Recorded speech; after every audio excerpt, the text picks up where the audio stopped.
Ron has a little notice on the bottom of his programs, and he says, if you would like to purchase a piece of music for our library, please send in blah, blah, blah amount of money, and we will put your name on that program, on that piece of music, and whenever we program it, we'll put your name next to it.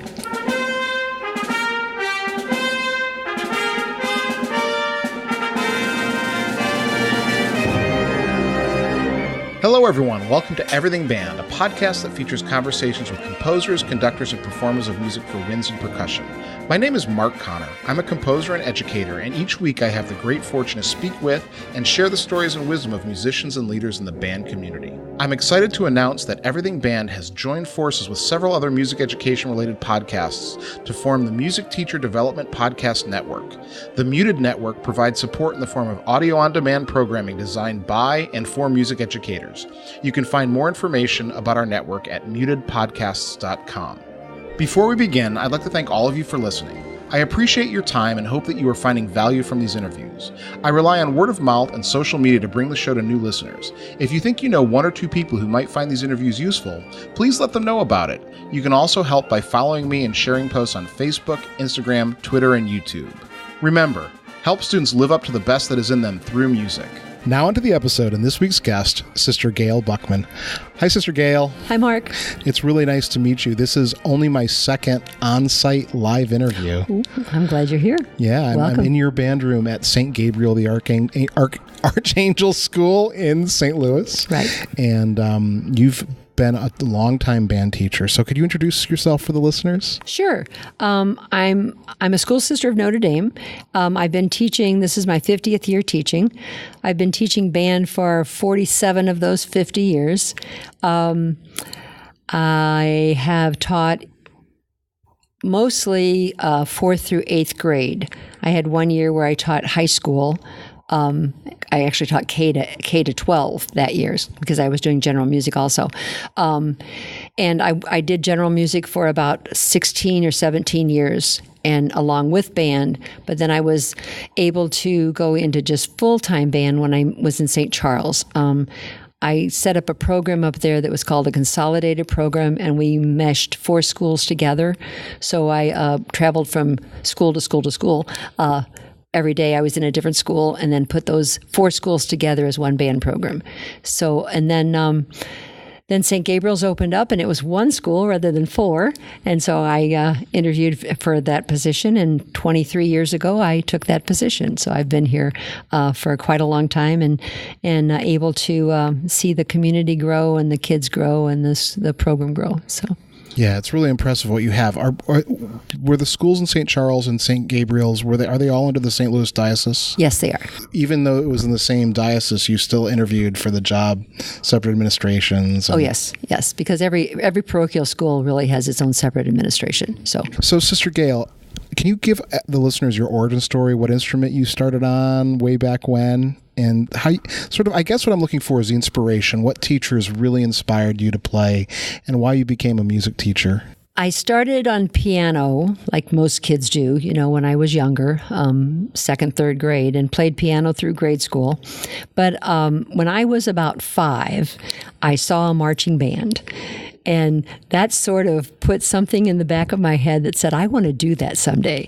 So I was lucky enough when I got to high school that we had a wonderful marching band. And so I learned how to play clarinet in high school. And unfortunately, I ditched the piano for a while and eventually came back to that. But played clarinet through high school and had some wonderful teachers. My band teacher at that time was Carl Landrum. This was in Quincy, Illinois. Carl was the band director there. Remarkable man, kind of way ahead of his time. We were doing sidestep marching back in the 60s before it was even talked about. And then went on to college, Notre Dame College, which is our own college here in St. Louis. And I wanted to be an art major and a Spanish minor with music on the side. And when I got to interviewing for the college choir, the music person there said to me, have you ever thought about being in music? And I went, oh yeah, I really want to do that, but they won't let me do art and music and all this other stuff. And she said, well, would you like to do music instead of art? And at that time, that moment, that day, I said yes, because it was, I think, it's something that you love so much that to give it up, and I really would have given it up at that point if I had gone into the other field. So I did. I went on to music, and that's where it happened. And so I had good teachers in college, and then got my master's degree at University of Missouri Columbia. Had Charlie Emmons as a mentor there, and then I think throughout my career, it's just been people I've met that have been mentors to me throughout my career. Friends. From the time I started teaching, I found it very important to watch other people, to listen to other people, to talk to other people and kind of pick their brain. I don't think there's anything that I have that is from my brain. I think it's something that I've learned from somebody else that I've adapted to fit my program or my situation. But I've never stopped learning. I just keep watching and listening and talking and getting all the information I can from everybody. One of the themes, the recurring themes of my podcast that seems to come back is mentorship. And we see the best teachers are learning from each other constantly. And that's what you're basically saying. And one of the things that I found fascinating is I came a little bit early to watch you rehearse your group. And as someone who is teaching fourth graders for the first time, it was wonderful to see you who've taught them countless times. And so I learned so much just in a half an hour of watching you. And so can you speak a little bit more to the importance of that idea of learning from each other and being willing to grow and not sort of think we have all the answers? I relish times that I can sit down with a friend, music friend, band director, and just chat, just talk about band, just talk about problems or what did you do? How did you do this? How did you solve this problem?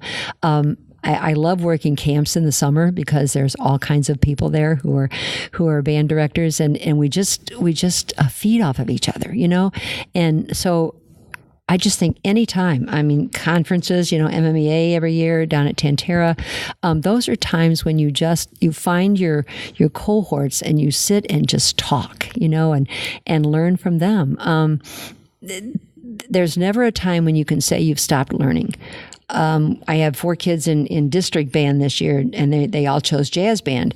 And I went to the rehearsal the other night, and oh my gosh, what I learned from that person who was doing the jazz, I could have taken notes. It could have been an hour or 2 hour conference, and just sitting and listening and learning.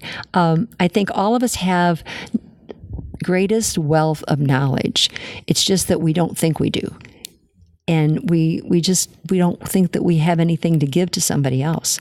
But just the little nugget, just some little something that you do might just be the spark that person needs.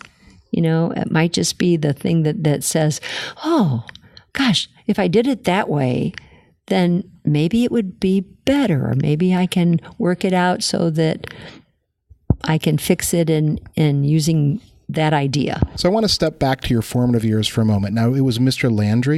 Landrum. And so it seems that's a name you brought up immediately. So what lessons do you still carry from Mr. Landrum all these years later? I think just doing your best, being the best person you can be, and then try to become the best musician you can be. At that time, we used to have challenges. We don't do challenges anymore because, you don't have kids challenging each other because of a lot of the reasons. But anyway, but we used to have challenges. And I can remember in my senior year, my friend and I challenged over first chair clarinet, and I think every week we had a challenge, but it made us such better players, and that was his little way of doing it. It made us work for that particular challenge, that particular thing. But as far as like in marching band, we were we were so dedicated to that marching band and concert band too. We were just, we wanted to be there. We wanted it to be the best it could be. And even now when we have reunions, the band kids always get together and, make sure we get a picture of each other and that kind of thing. It's just a camaraderie and a friendship and a family that you form.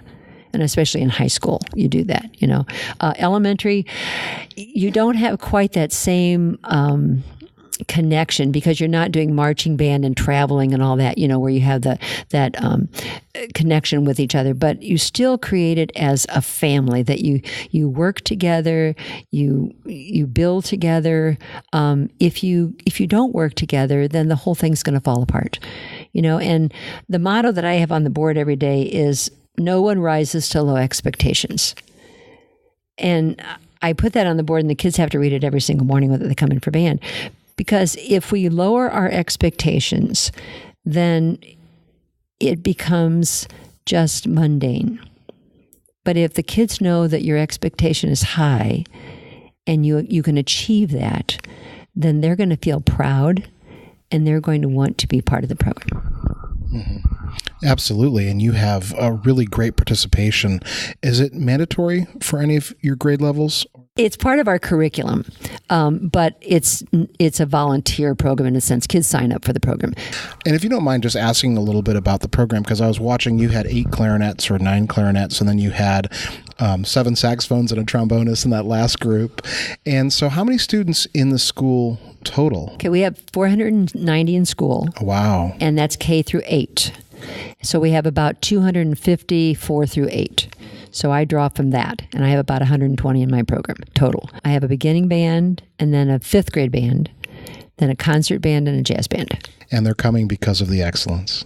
I think they are. I think, we have a very high reputation, which we've worked on for a lot of years, and one of my rewards, I think, is when kids go to high school and the high school teacher says, "Where are you from?" And they'll say St. Gabriel's, and they'll say, "We don't need to have you audition for us."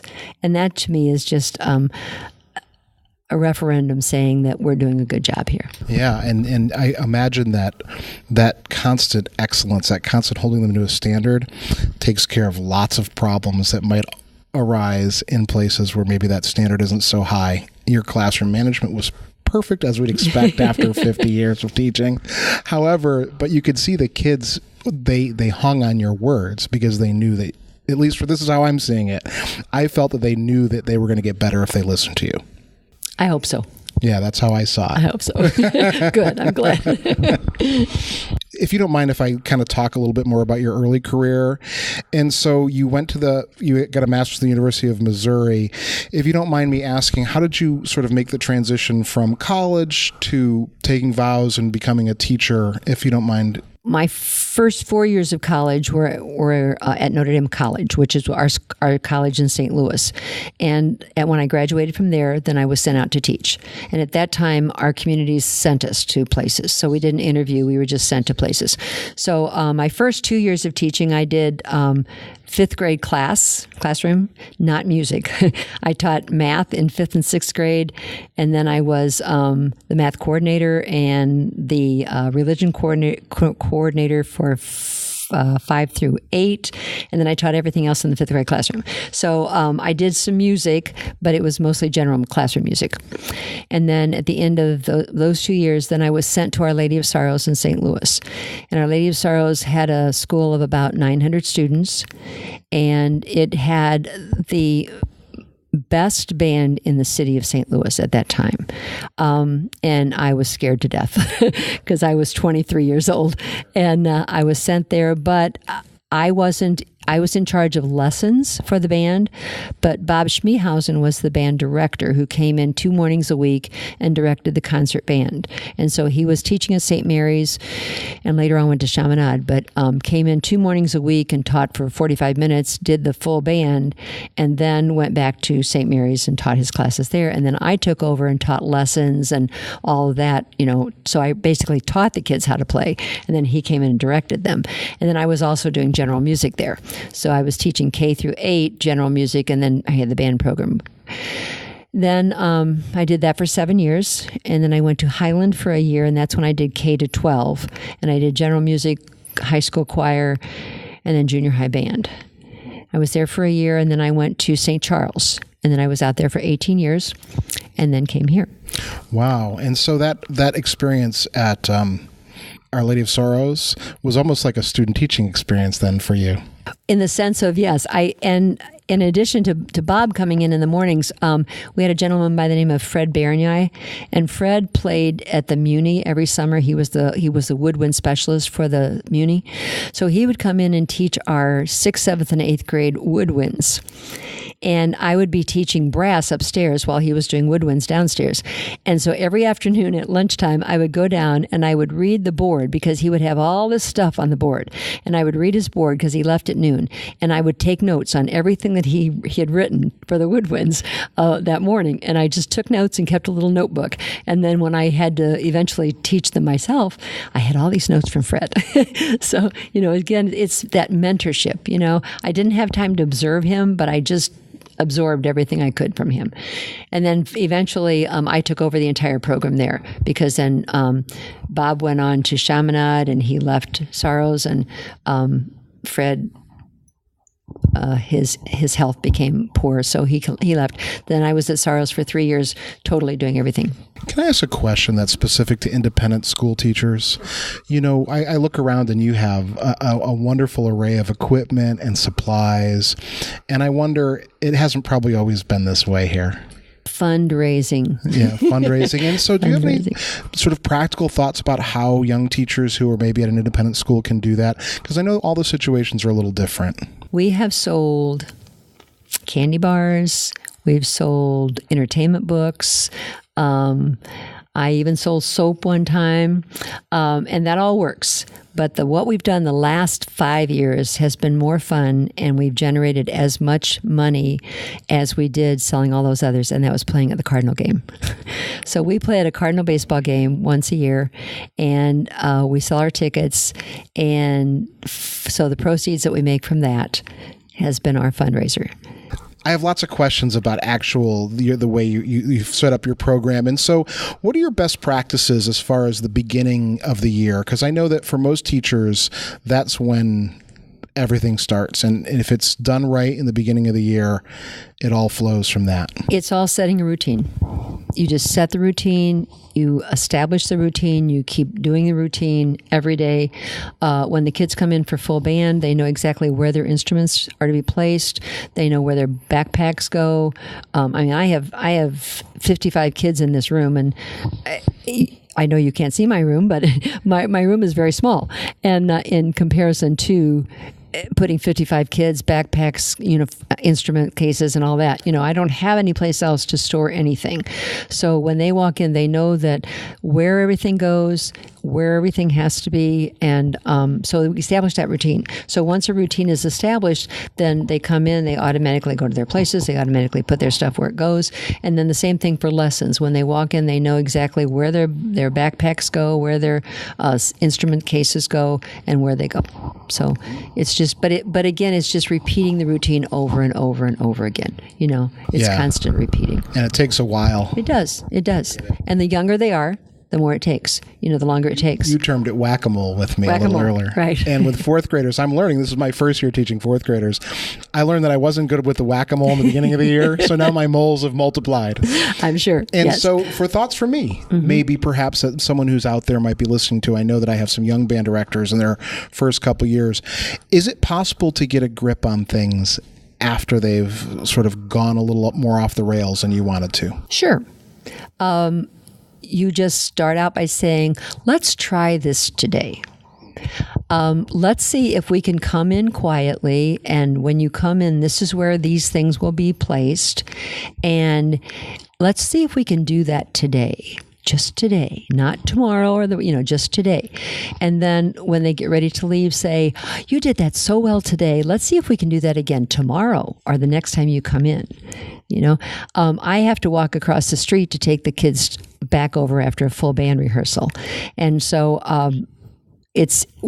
they're very, very talkative at the end of rehearsal, So I'll say to them, you can talk as long as we are on this side of the street, but once we get on the other side of the street and we get to the front door of school, you have to stop talking. And so we practice that because that doesn't happen automatically. Oh, sure, sure. And the younger they are, the less it happens. So we practice that every day, and I'll say before we leave, now remember, when we get on the other side of the street, you have to stop talking, And again, it's just repetition. But there's never a time when you have to give up and say, this is not going to work. Just approach it positively and say, we're going to just try it this way and see if it'll work today. And then day by day, each time that they come in, remember how you did it the other day? That's how we're going to do it today. So in 50 years, and now I know I'm going to avoid... I'm young. In 50 years of teaching, and you do seem young, by the way. Thank you. How has it changed as far as the way we teach kids, or has it? I don't think it's changed the way we teach kids.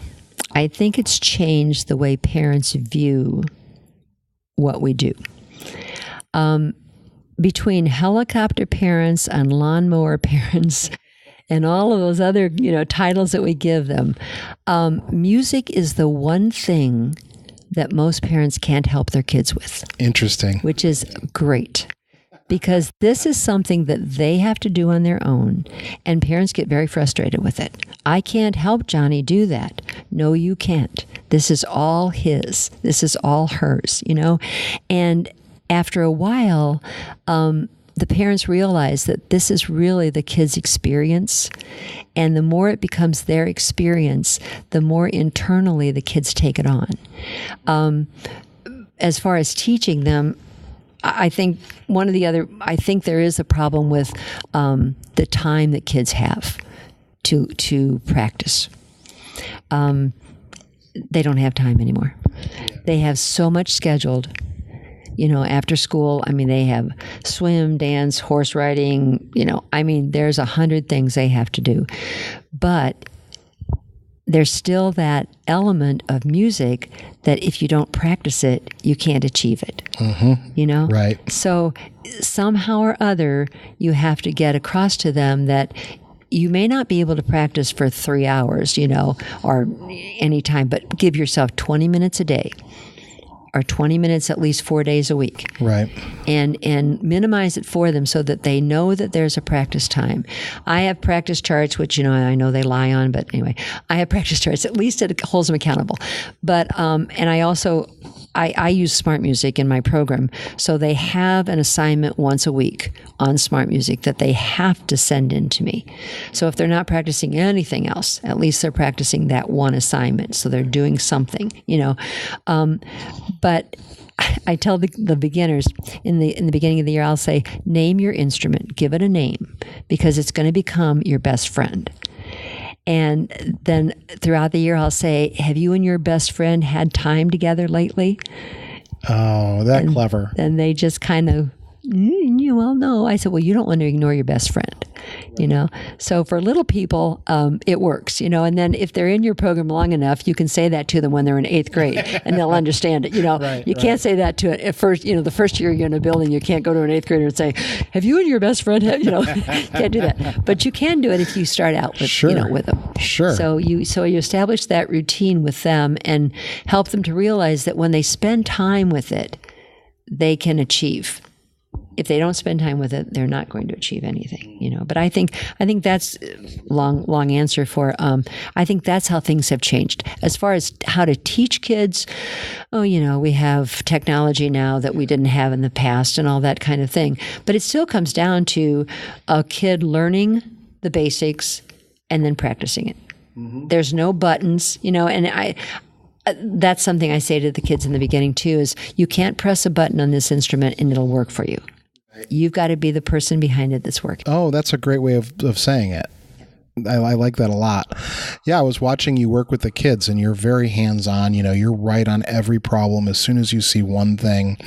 And I noticed that you fixed one student in particular 2 times, and after the second time you didn't go back because it was going to become counterproductive.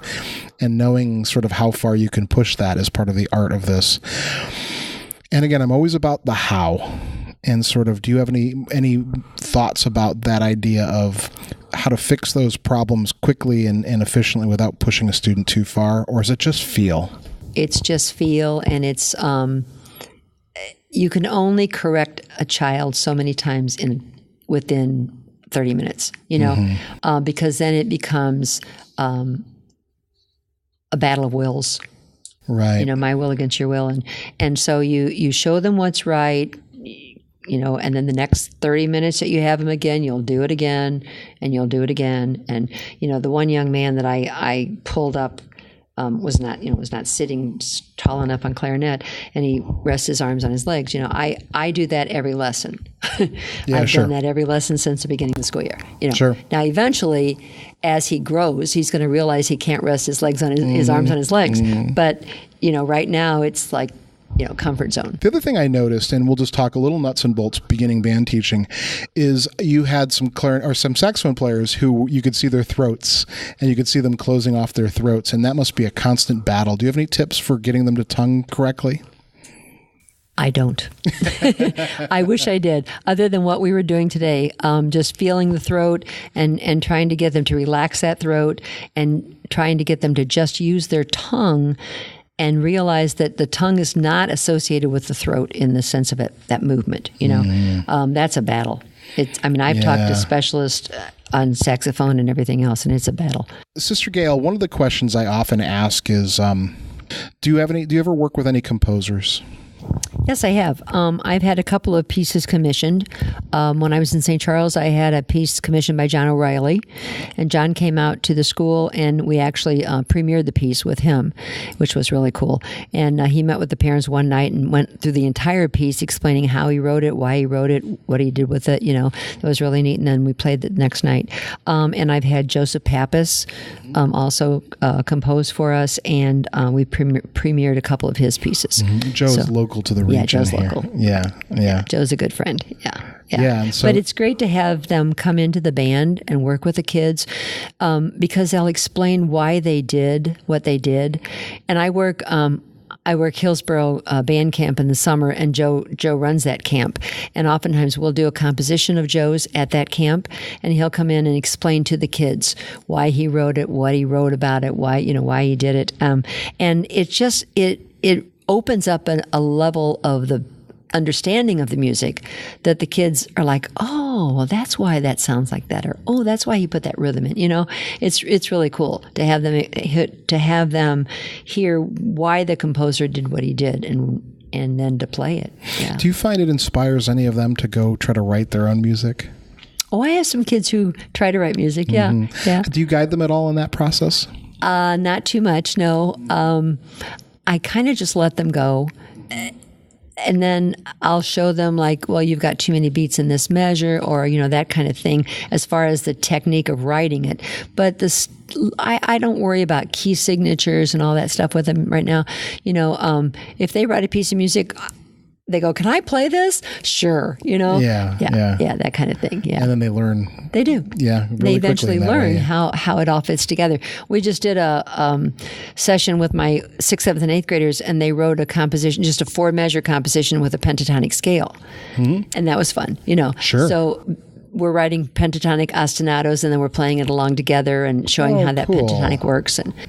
Oh, that's great. And so they get a chance to be creative in class. Because, of course, this is one of the things that we're seeing, the trends in music education towards improvisation and creativity in the classroom. Right. And so this is... But when you only have them 45 minutes a week, you don't have a lot of time to do. it's not a ton of time. So you do what you do, and yeah. So let me ask you sort of a variant on that question, more professional, though. Do you have any hard-earned lessons, and when I say a hard-earned lesson, I'm really asking about a big mistake or two that you might want to save someone else who's a young band director? I don't know if I've made any big mistakes that, really stand out. But I have to say that when I do get upset with like the band or something, like we're doing rehearsal and I get upset with I feel like they're not trying or something, I probably beat myself up after the rehearsal more than anything else, more than they even do. I never want kids to leave my classroom with a negative feeling. And sometimes that happens, And so when that happens, I really do beat myself up. Oh, I understand. I do the same thing. There's nothing worse than that. And I've had that happen to me in college classrooms where like an oral skills class leaves and they just feel down. And I realize that they're going to feel that way till the next time we do this. And especially those that carry it with them, like the conscientious ones, the ones who really care. The ones who really care. Right. Yeah, no, that's a bad feeling. Is there, so what do we do about that? Is there anything to do about that? I apologize the next day. Mm-hmm. I apologize to him and say, I really allowed myself to get upset with you, and I'm sorry I did that, but those things happen. And how does that play with 4th through 8th graders? How do they take that? It usually happens with the older kids. And they understand. They take it pretty well, Sure. And the junior high kids have a tendency to as we were saying earlier, wear their heart on their sleeves, a lot of times. But they understand when somebody's honest with them. Sincerity matters. Yes. So if you run your program with honesty, and they know that you're there for them, and that you're doing this for them, and that it's 100% for them, it's not for you. The glory isn't there for teachers. And I tell my band this, every time we perform, it's them performing. It's not me. It's them. All I've done is help them maneuver through the music and figure out how to do it. And it's them making the music. The dots on the page are just dots on a page, but they have to create. And if they create, then we make music together. I think that humility is really important to be effective as a teacher. But it can't be false. No. It has to be real. They have to know that you really believe in them. Where do you draw the line between healthy and unhealthy competition in music? So to me, healthy competition is competition that encourages somebody, inspires somebody, motivates somebody. Mm-hmm. That's healthy. And so in a classroom, if a student who is really good is sitting next to a student who is not really good, that's healthy competition, because the student who is struggling will hear this other one play and will be motivated, hopefully, to maybe do a little better, or maybe want to do a little better, and then might even talk to you later and say, how could I do that better? And that to me is healthy competition. Unhealthy competition would be anything that would demoralize the child, would be self-defacing, something that would not motivate. Okay, and I don't have any examples of that, but I never let kids put other kids down. So that would be, right. To me, that would be unhealthy competition. Competition can be, like you just said, all kinds of things. It can be just a simple thing of playing an assignment in classroom, playing 3 measures in the classroom. Competition being who can play this the best, who can get 100% on this, and or in your smart music, who can do this at 95%, sure. That's all healthy competition, because it's not, it's challenging the student to try to get to the best, but if they don't achieve it, there's no consequences for it. Sure. So I was sort of lost in thought as you were answering that, because I was thinking, I've asked this question 50 times now, but sitting in this room here, I was thinking about my own experiences with competition. When I was a 7th grader, I moved to a new school, and we had a chair test that I lost my chair to, and I didn't know what was happening, and I got frustrated, and I actually stopped playing for that year. So I spent a year not playing my trumpet when I was a kid, when it would have made a difference. But when I got to high school, I was constantly trying to get the next chair higher, and it pushed me to practice, and it was all about the way it was presented to me. I don't know if there's any magic formula for that and how we present that competition in that way. I think just being positive with it. That you're not, if you don't achieve it now, it doesn't mean you can't achieve it in the future. So we're not saying that you're a terrible player, or I guess explaining it that way, that it's not a reflection on their ability to play or their ability to be. But they just need a little more work to be able to get to that level. I've had kids audition for district bands and not make it, and they'll go, "What?" Because somebody else is better than you. And I tell my kids who come back to me from high school and they'll say, "I'm going to go on to college and I'm going to be a major in solo performance," and I'll say, "Good luck," because there will always be someone who is better than you. And I think that's a healthy competition, as long as they know that there's somebody who could be better than they are. But it doesn't mean that they're not good. It just means that somebody else is better. Sister Gail, how do you find work-life balance as a music teacher? I think you have to balance your life, period. Being in elementary, middle school, I don't have the same schedule.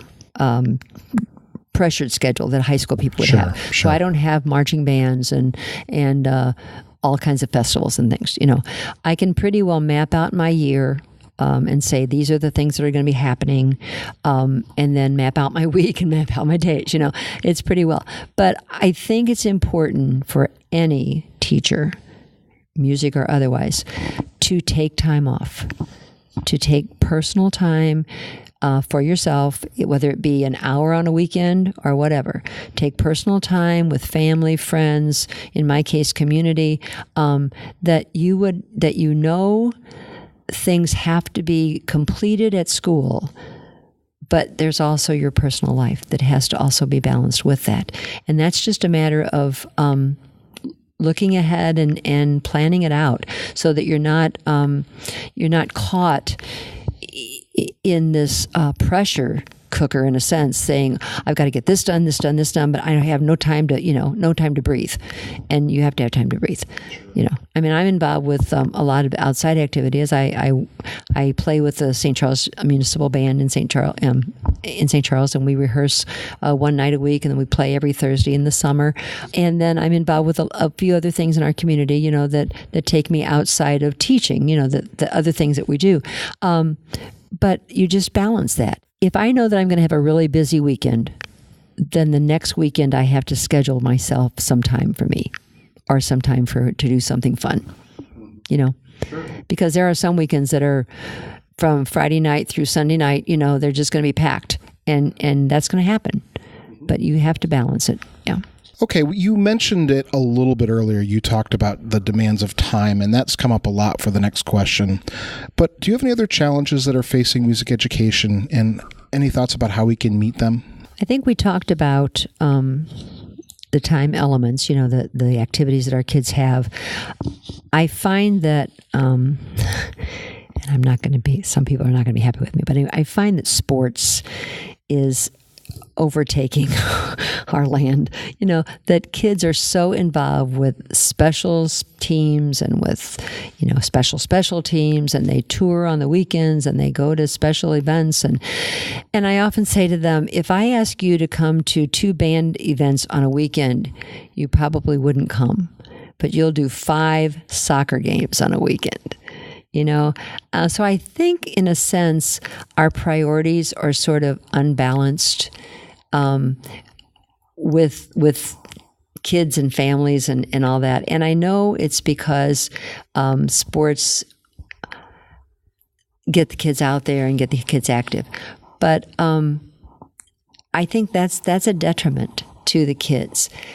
And I find that takes away their weekends and some of their practice times. I know some of our kids practice at night on a school night. They'll have practice at 9:00 at night, so they won't get home till 10 or 10:30. And if I ask them to do that as a band thing, or even a musical, anything music wise, they would have a difficult time with it, So I just think some of our thinking is unbalanced in what we're expecting kids to do. And so now this is more of a personal kind of question as opposed to a professional kind of question, but what advice would you give your 18-year-old self looking across the dais at your high school graduation? I think what I've said earlier, and I don't regret anything I've done. Even when I was a very young student, young teacher, I just learned from anybody I could learn from. And I stole ideas and I used those ideas and I talked to people about ideas, and I was fortunate enough to be in community with sisters who were all teachers. And so when I would sit around, and they weren't all music teachers. I mean, these were all, teachers K through 8. But you still get ideas that you can use in music, in band, in whatever, But I would talk to them about, well, how do you run your classroom? How do you organize your classroom? How do you do this? And they would give me ideas, and I would talk to the kindergarten teacher, and I would talk to the 8th grade teacher, and I would just get ideas. And so those mentors in my life were huge. And I think any young teacher, if you can find a teacher, an experienced teacher in your area, and if you can't, then contact me. But find somebody that you can talk to and ask those questions, whatever questions you have. But I think as a young person, I learned that right away, that we don't have all the answers, and we can never have all the answers. And so you look at people and you try to find those people who will give you the answers you need at the moment, and then you continue to find more people who'll give you more answers. That's solid advice. Sister Gail, I asked the next question not out of it's not a morbid question. It's not about what do you want to hear on your deathbed kind of question. It's more about a piece that's really stuck with you. And so if you had the opportunity to conduct it one last time and you knew you could, what piece might that be? One of my most favorite pieces is Yellow Mountains by Haan. And the reason I like it so much is I love the colors that are in that piece. I love the orchestration in that piece, the serenity that's there, and the musicality that's in that piece.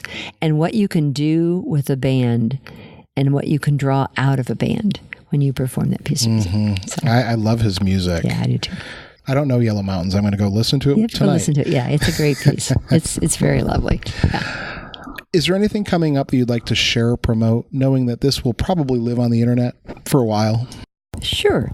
We have a winter band concert in December, December the 13th. It's free of charge if you want to come. It's in our gym. It's all 4 groups will be playing, 4th grade, 5th grade, concert band, and jazz. So they'll all be playing.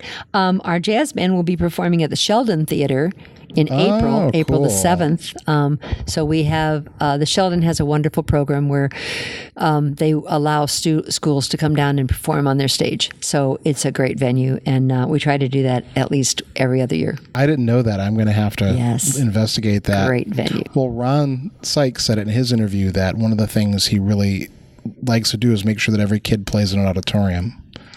And I'm thinking about that with my 4th graders. It would be so nice if they had that experience at least once. Yes. Because they may never play again. That's right. That's right. Yeah, rather than a gym. Rather than a gym. Yeah. So it's a great program. Sister Gail, how can people get in touch with you? I'm on Facebook. Of course, you have to be my friend to be there. But anyway, and then you can contact me at stgabschool.org.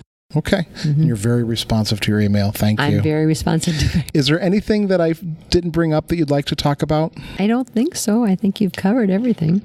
Thank you for allowing me to do this. Oh, thank you for your time. It's been a pleasure. Yeah, thank you. I hope that it can help somebody, with something. And if not, contact me and we'll chat.